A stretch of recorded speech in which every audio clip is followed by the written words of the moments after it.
Welikada police காவலர் உயிரிழந்த இளைஞனின் சடலம் தோண்டி எடுக்கப்பட்டது என்பதான செய்தியாக இது அமையப்பெறுகிறது.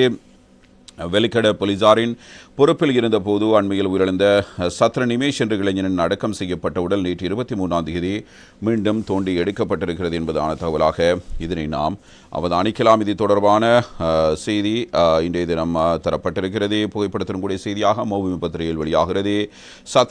சத்ர நிமேஷ்கே கொடக தேகிய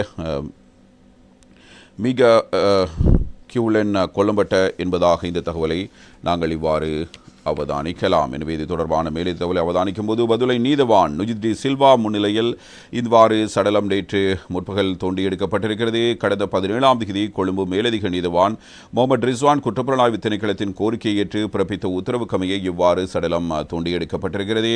கொழும்பு சட்ட வைத்திய அதிகாரி அலுவலகம், கராப்பிட்டிய சட்ட வைத்திய அதிகாரி அலுவலகம் மற்றும் ஊவா வெல்லச பல்கலைக்கழகத்தின் சட்ட வைத்திய அதிகாரிகள் உள்ளிட்டவர்கள் இந்த சடலத்தை உரிய நடைமுறைகள் பிரகாரம் தோண்டி எடுத்தார்கள். பதுளை போலீசாரும் இதன் போது ஒத்துழைப்புக்காக வழங்கியிருந்த நிலையில் விசாரணை அதிகாரிகளான குற்றப்புலனாய்வு திணைக்கள அதிகாரிகளும் ஆஜராக இருந்தார்கள்.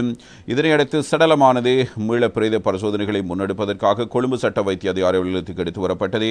அதன்படி கொழும்பு பிரதான சட்ட வைத்திய அதிகாரி பிரியந்த அமரரத்னவின் தலைமையிலான காலி கராப்பிட்டிய வைத்தியசாலையின் சட்ட வைத்திய நிபுணர் PR ருவன்புர, உவா வெல்லச பல்கலைக்கழகத்தின் பேராசிரியர் விசேட வைத்திய நிபுணர் முதித்த வித்தான பத்ரினை ஆகியோர் கொண்ட குழு பிரேத பரிசோதனைகளை இவ்வாறு முன்னெடுத்திருக்கிறது என்பதாக இந்த தகவல் வெளியாகிறது.